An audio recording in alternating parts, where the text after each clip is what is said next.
Dividendos da Bradespar, correção dos dividendos da Cosan, aumento de capital da Cosan, dívida da Cosan e a Vale, o segredo do minério de ferro da Vale. Por que que a gente fala tanto que o minério de ferro da Vale é diferenciado? O que que isso tem de importante?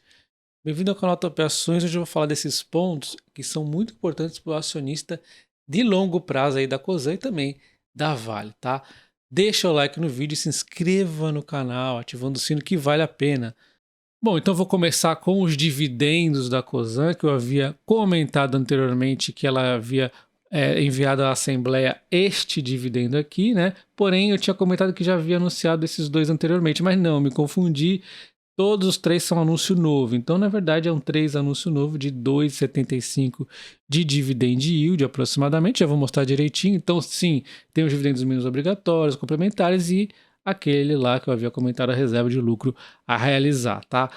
E também tem aumento de capital sem bonificação, aumento de capital de 280 milhões, representando 3,33% do capital atual da empresa, que a gente pode ver aqui, tá? Vocês podem fazer a conta aqui. E vale destacar que hoje mais cedo eu fiz um vídeo sobre aumento de capital, bonificação, toda a lógica por detrás disso, inclusive com o exemplo da Sanepar, se encaixa exatamente, perfeitamente no da Cosan, que faz aumento de capital, no momento, inclusive, que a empresa está aí precisando de investimentos. Então, é muito importante você ver aquele vídeo, um vídeo quase que ímpar ali, tá? Eu expliquei no detalhe, tá?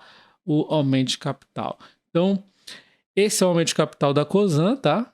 Então a gente vê a Cosan aqui hoje subindo, ela vem subindo nos últimos dias com um leve respiro aqui do Brasil em relação à inflação, em relação a reduzir a Selic em algum momento, né? Então a empresa com uma dívida que preocupa um pouco. Está aqui com quase 43 centavos aqui por ação, dando 2,75 de dividend yield de uma só vez, tá? O que é interessante, mas ela só está pagando uma vez por ano nesse momento. É um case para a gente pensar em dividendos do longo prazo, tá? É aquele case que o Barsi fala de dividendos do amanhã. A Cosan é comprar hoje para ter um dividendo forte depois, né? Um case de crescimento. E a gente tem aqui a Bradespar, a BRAP3 e BRAP4, com dividendos que devem ser oficializados no dia 27 de abril, ainda vai oficializar, né, dando aqui 1,24 para a BRAP4, 1,12 para a BRAP3, dando praticamente o mesmo yield, né, 4,50 e pouquinhos para as duas, de uma só vez.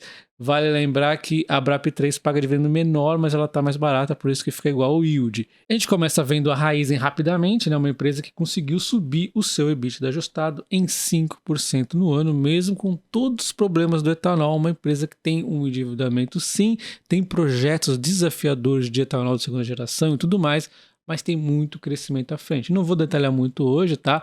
Vou falar da Rumo também, que tem um crescimento de 38% no EBITDA, uma dívida também pesada, mas muito crescimento à frente, concessões longas pra caramba, né? Então, é um case de, depois que passar por esse tumulto da dívida, vai ficar tranquilíssimo. Olha só como esse EBITDA cresceu, né? A gente vê a Compaz Energia, que é a mais reloginho do grupo, ela vem crescendo também bastante. A dívida não está apertada, mas deu também uma acelerada em relação ao que tinha antes. Um crescimento de 28% no EBITDA. Você está vendo que é só crescimento, crescimento, crescimento. E a gente vê a Moove também com um crescimento de 41% no EBITDA, um crescimento fortalecido bastante, também agora ainda mais com a aquisição da PetroChoice, então ela foca mais nos Estados Unidos, é uma empresa com boa diversificação geográfica. Lubrificantes é o foco, e lubrificantes não é só aquele negócio de carro não, tá? Lubrificantes tem uma aplicação gigantesca, tá? Então, Moove também do bem. E aí nós temos finalmente a Vale que entra com uma participação importante dentro do grupo Cosan, só que ela só vai ficar mais clara aí nos resultados quando tiver já finalizado essa compra. O fato é que até lá fica meio confuso analisar a Vale dentro do grupo da Cosan, porque ela tem a questão das opções, aqueles hedge, tem uma série de coisas, né? De qualquer forma, eu prefiro ver a Vale apartada, né? E aí a gente só vai olhando aqui. Tem até marcação ao mercado, então tá aqui o desempenho da Vale, tá? Isso aqui pode oscilar muito ao longo do tempo. Quando a gente observa o endividamento da Cosan, realmente teve um aumento de 30%, eu já vou detalhar aqui, tá?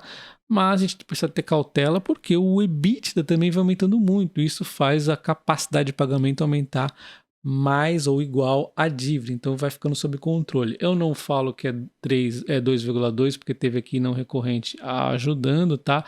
Depois eu posso calcular o número correto, mas de qualquer forma a gente vê todas as empresas aumentando o EBITDA no ano, e quando a gente olha o trimestre, tá, em relação ao trimestre anterior, aí sim oscila mesmo, né? A gente tem que olhar mais o ano, mas eu queria mostrar esse aqui, ó, outros.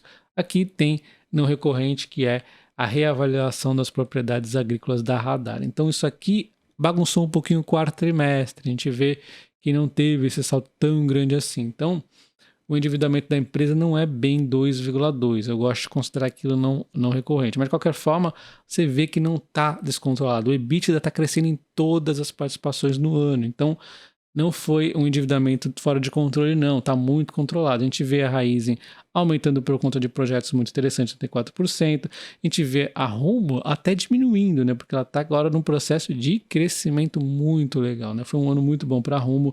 A Compass também no processo de crescimento também aumenta 12%. A sua dívida Move deu um salto significativo na dívida, né? Uma aquisição da PetroTio, está aí muito crescimento, né? E temos a Cosan Corporativa Investimentos com a aquisição da Janus e da Telos, que também é gestão de terras agrícolas. Então, ela tá, além da Radar, tem agora a Janus e a Telos, está forte aqui na gestão das terras agrícolas, e principalmente também a Vale está aqui dentro.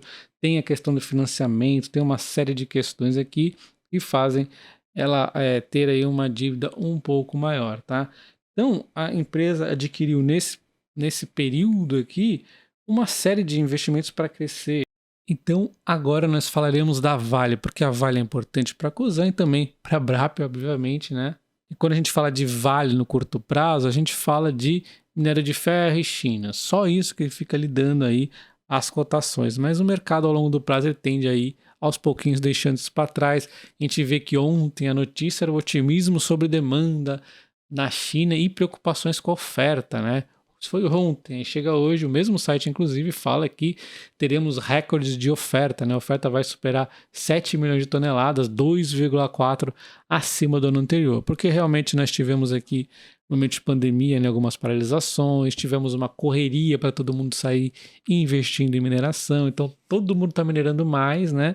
E agora com todo mundo voltando a minerar, talvez tenha um pouquinho de oferta em excesso. Depende de quanto a China vai crescer, né? Porque a China também vai se recuperar. Então, fica nesse jogo aí. Quem vai crescer mais? Vai ser a oferta ou vai ser a demanda aí via China, principalmente? Então, é muito importante. Se a China desandar em algum momento, vai despencar o minério de ferro. Mas, no longo prazo, a tendência é positiva, tá? E também a Vale não está dormindo no ponto. A Vale está muito atenta a não ficar apenas no minério de ferro e ter um minério de ferro diferenciado.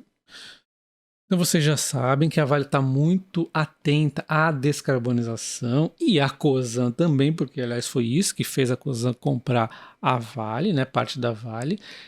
E a gente sabe que isso aqui tem muito a ver com os minérios diferenciados aqui, os metais, né, que é a questão do cobre e do níquel, tá? Então isso aí a gente já falou bastante, eu não vou falar nesse ponto, muito importante para a descarbonização, mas não para aí.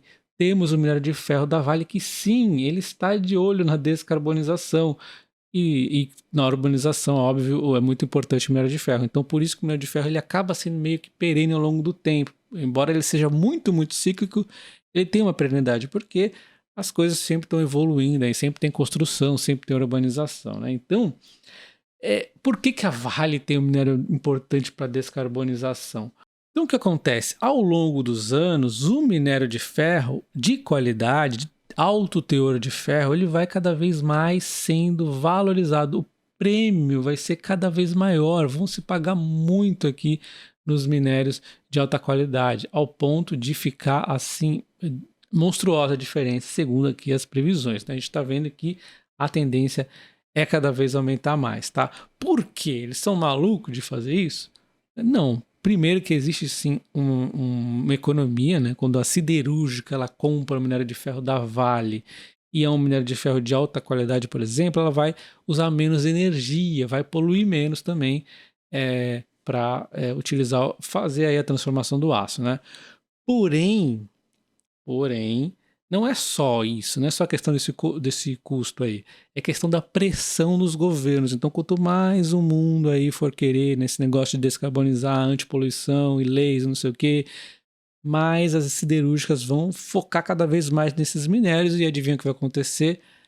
Oferta vezes demanda, né? Todo mundo vai querer um minério de alta qualidade e aí vai ficar ainda mais caro. E a Vale tem um diferencial nisso, como a própria Cosan disse, a Vale é uma empresa irreplicável, não só pela questão de ter também um pé aí no cobre e no níquel, mas sim por ter esse minério de ferro de alta qualidade. E não esquecer disso, ela sabe disso e ela vai estar focando para cada vez conseguir um teor melhor, tá? Então ela até vai aumentar o volume, mas o foco dela não é o volume, o foco dela é aumentar esse teor aí, tá? E aí o mercado vai e bate nela quando ela foca no teor e eu fico indignado com essas coisas. Enfim, a Vale está pensando no longo prazo. Se ela fosse investir só no volume, ela estaria pensando no curto prazo.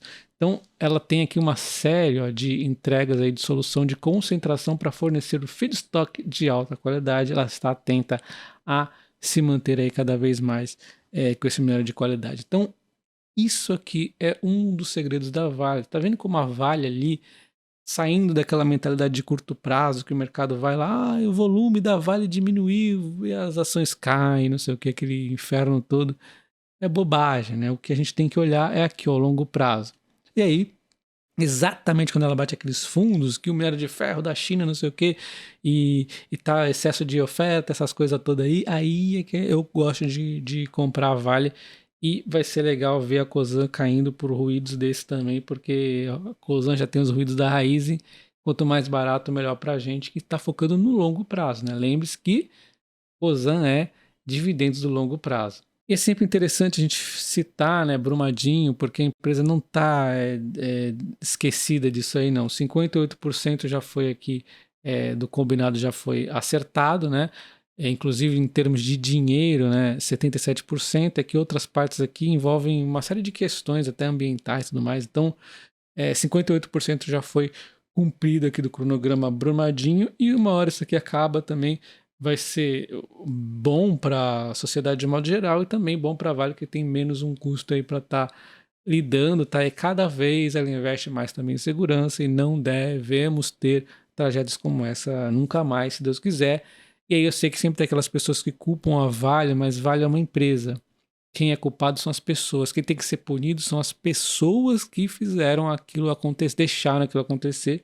Porque dentro da própria empresa, que muitos culpam, teve gente alertando isso, mas as pessoas aí gananciosas não ignoraram, né? E aí essas é que tem que ser punidas e não. Aliás, lógico, a empresa tem que arcar com seus problemas aí certinho, mas não adianta ficar culpando a Vale pro resto da vida. O culpado, na verdade, é a pessoa. A empresa só faz aí arcar com que as obrigações dela, né? E fazer com que isso não aconteça mais. Ponto. Quem tem que ser preso as pessoas. Não dá para prender uma empresa, até porque a empresa não é um bem físico, né? Não tem vida. Então, empresa não faz crime. Então, considere se tornar membro do canal. Você apoia bastante o canal com isso e também tem aí os benefícios, tá? Você tem Vale ou Cosan? Deixa nos comentários para eu saber e, obviamente, deixa o like também e se inscreva no canal ativando o sino. Um abraço e até o próximo. Valeu!